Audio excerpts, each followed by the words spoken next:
Hello, welcome to this week's episode of Herp Corner, where we will be discussing the origin, fun facts, and general care of the purple frog, or the Indian purple frog, or the donut frog, or the pig-nosed frog. The purple frog can be found within the southern area of Palgat Gap, which is a small space between India's Nilgiri and Anamali hills. Sadly, this frog is endangered, although thankfully not critically. The Indian purple frog was discovered pretty recently in comparison to a lot of other species. They were found in 2003 by Sahyadrensis,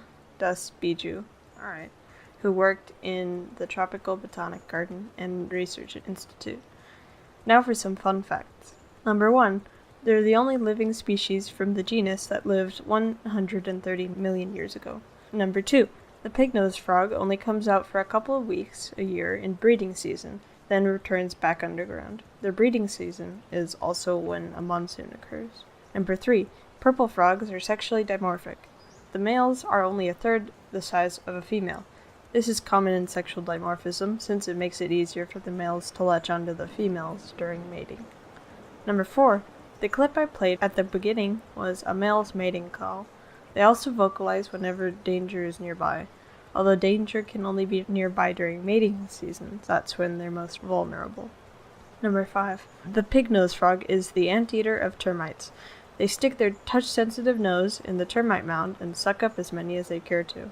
This goofy way of eating suits the species, given its unusual appearance. Number 6. There are only 135 of these frogs left in the world, at least as far as we know. Number 7. The pig-nosed frog uses its nose and mouth to suck rocks out of waterfalls, similarly to leeches.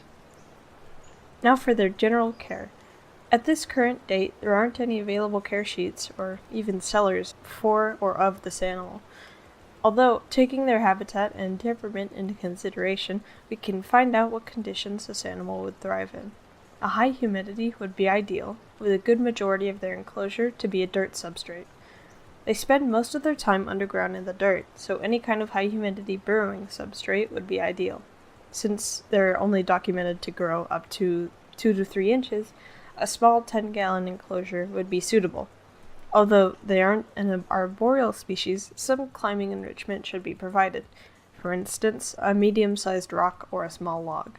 And, of course, it'd be a good idea for you to include a water bowl.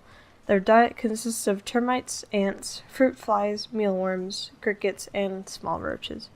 Sadly, though, they cannot be found for sale anywhere. It's even hard to find them out in the wild. Since they're endangered, I'm not sure if they'll really ever be available within the pet trade, but they've only been out there for 16 years. So maybe in a few more, they'll surface, since they do seem like an alright beginner animal, similarly to the Pac-Man frog.